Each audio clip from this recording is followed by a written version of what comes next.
나은 사람이 베드로와 요한을 붙잡으니 모든 백성이 크게 놀라며 달려나아가 솔로몬의 행각이라 불리우는 행각에 모이거늘 베드로가 이것을 보고 백성에게 말하되 이스라엘 사람들아 이 일을 왜 놀랍게 여기느냐 우리 개인의 권능과 경건으로 이 사람을 걷게 한 것처럼 왜 우리를 주목하느냐 아브라함과 이삭과 야곱의 하나님 곧 우리 조상의 하나님이 그의 종 예수를 영화롭게 하였느니라. 너희가 그것을 넘겨주고 빌라도가 놓아주기로 결의한 것은 너희가 그 앞에서 거부하였느니 너희가 거룩하고 의로운 일을 거부하고 도리어 살인한 사람을 놓아주기를 구하며 생명의 주를 죽였도다. 그러나 하나님이 죽은 자 가운데에서 그를 살리셨으니 우리가 이 일을 증이라. 그 이름을 믿음으로 그 이름이 너희가 보고 아는 사람을 성하게 하였나니 예수로 말미암아 난 믿음이 너희 모든 사람 앞에서 이같이 완전하게 나게 하였느니라. 형제들아, 너희가 알지 못하여서 그리하였으며 너희 관리들도 그리한 줄 아노라. 그러나 하나님이 모든 선지자의 입을 통하여 자기를 그리스도에게서 고난받으실 일을 미리 알게 하신 것을 이와 같이 이루셨느니라.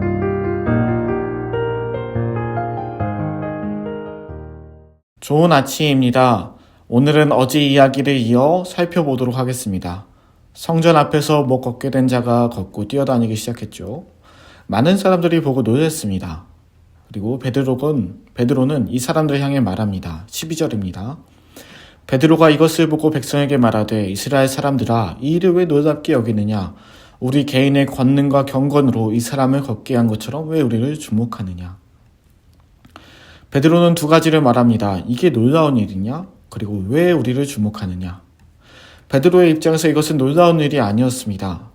13에서 15절에 나오는 베드로의 설교를 보면 이건 이미 이스라엘 사람들이 믿고 있던 하나님의 일이었기 때문이었습니다. 베드로는 말합니다. 이건 아브라함과 이삭과 야곱의 하나님, 우리 조상의 하나님께서 하신 일이다. 놀라운 게 아니다. 너희가 믿고 있는 하나님의 일을 보고 왜 놀랐느냐? 그러면서 베드로는 한 가지를 더 말해주는데요. 그것은 유대인들이 거부했던 예수 그리스도에 관한 이야기입니다. 요약하면 너희가 죽인 예수조차 하나님께서 보내신 거다. 하나님께서는 이런 예수를 다시 살리셨다. 하나님께서는 하나님의 일을 계속하고 계신 거다. 라고 말하고 있습니다. 그리고 16절에 들어 지금 사건을 다시 정리해서 말합니다. 16절입니다. 그 이름을 믿음으로 그 이름이 너희가 보고 아는 이 사람을 성하게 하였나니 예수로 말미암아 난 믿음이 너희 모든 사람 앞에서 이같이 완전히 낫게 하였느니라.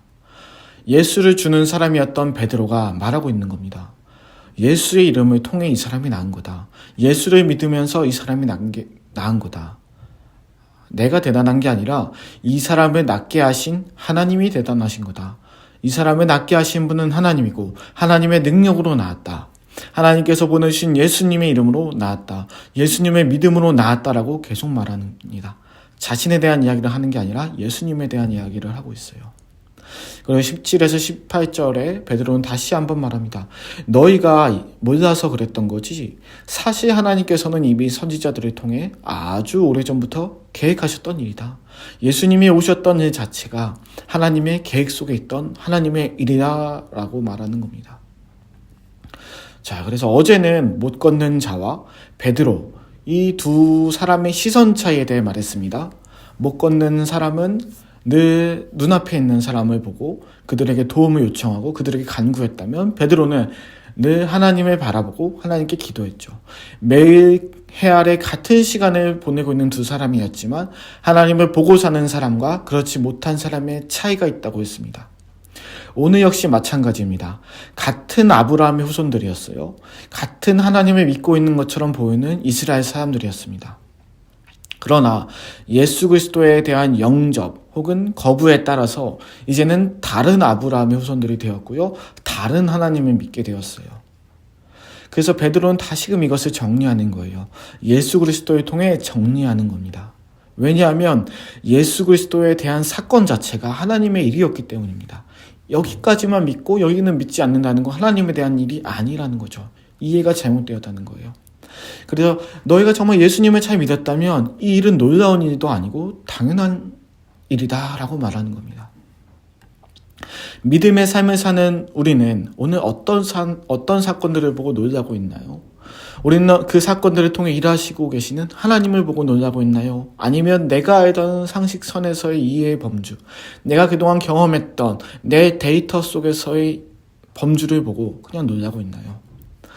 우리는 하나님의 통해 일하시는 하나님을 보고 놀랄 수 있습니다. 아니, 그런 사람들이에요. 왜냐하면 우리는 예수 그리스도를 통해 하나님을 알게 되었기 때문입니다. 그리고 교회는 이런 하나님의 일하심을 맛보는 공동체입니다. 단순한 독서 모임과 교회는 다르고, 단순한 봉사 단체와도 다르고, 단순한 사교 클럽과도 교회는 다릅니다. 교회 자체가 하나님의 오래전 계획하심 속에 세워진 것입니다. 교회의 모든 일들은 하나님의 계획하심 속에 이루어지고 있는 것이기 때문입니다. 이 세상을 만드신 이의 손길이 안 미치는 곳이 어느 하나 없겠지만은 가장 직접적으로 미치고 있는 것이 바로 교회이기 때문입니다. 그래서 우리는 우리가 하는 일들에 대해서 이런 하나님의 일하심을 좀 봤으면 좋겠습니다. 우리가 하는 일들에 대해서 때로는 그래서 자부심도 가졌으면 좋겠습니다. 근거 있는 자부심이죠. 내가 해왔던 일들, 내가 아는 일들, 내 눈에 보이는 걸 토대로, 내 데이터를 토대로 근거를 갖고 자부심을 느끼는 것이 아니라 하나님을 믿는 나, 이제는 하나님께서 일하실 나, 그런 하나님의 근거를 두고 자부심을 가졌으면 좋겠어요. 이것을 알지 못하는 사람들은 눈앞에 보이는 우리만 두고 이야기할 거예요. 아, 이 사람, 아니 이 교회 갔더니 뭘 주더라. 아, 이런 교회는 무엇 하더라. 이런 사람들에게 우리는 말해야 돼요. 우리가 이렇게 하는 것은 하나님께서 맡기신 일을 하는 겁니다. 우리는 하나님의 계획을 따라 일하고 하나님께서 주신 힘으로 하는 겁니다. 이 세상을 만드신 하나님께서 보내신 예수 그리스도를 통해 우리는 하나님의 자녀로서 일합니다. 우리가 하고 있고 있는 곳에서의 모든 일들에 이러한 자신감을 갖고 일했으면 좋겠습니다. 내가 정말로 하나님의 자녀라면, 내가 그곳에서 하나님의 자녀임을 고백하고 믿는다면 그곳에서 하나님은 나의 아버지가 되시고요. 내가 정말로 하나님의 백성이라 고백한다면 그곳에서 하나님은 오늘 나의 삶 속에서 통치해 주실 것이에요. 출애굽과 모든 열왕기 사건들 속에서 일하신 하나님, 오늘도 나와 함께 일해 주실 겁니다. 오늘 내가 겪는 일들을 보고 하나로 기뻐하고 하나로 슬퍼하기보다, 놀라고 당하고 있기보다 하나님께서 하시는 일을 봤으면 좋겠습니다. 아, 하나님께서 하시는 일이 있으시겠구나. 아, 하나님께서 은혜로운 일을 맡기시려나 보구나 라고 생각하며 보냈으면 좋겠습니다. 네, 결론입니다. 태초부터 지금까지 여전히 우리를 위해 일하고 계시는 하나님, 그런 하나님의 마음을 조금이라도 더 알아갈 수 있는 우리의 오늘 하루가 되기를 간절히 원합니다. 기도하시겠습니다. 하나님, 늘 못 걸을 것이라고 생각했던 사람이 걷게 되자 많은 사람들은 놀랐습니다. 자신들이 알고 있던 상식 밖의 일에 그들은 베드로와 요한을 대단하게 보았습니다. 하나님, 그러나 이 사람이 걷게 된 것은 하나님께서 하신 일이었습니다. 은과 금은 없어도 예수 그리스도의 이름이 전해질 때 일어난 것이었습니다. 베드로와 요한은 그러한 예수님만을 전하였습니다. 하나님, 내 삶에도 예수님이 있습니다. 예수의 이름을 받았고 그러한 복음이 있습니다. 내 안에 하나님께서 주신 은혜와 믿음과 기쁨과 감사가 있습니다. 오늘의 삶 속에서 일어난 일들, 마주치게 될 일들을 보며 하나님의 역사하심을 기대하는 하루가 되게 하여 주옵소서. 나의 능력이 아닌 예수 그리스도를 통한 하나님의 이런 일이 일어남에 대한 기대로 살아가는 우리 모두가 되게 하여 주옵소서. 예수님의 이름으로 기도드립니다.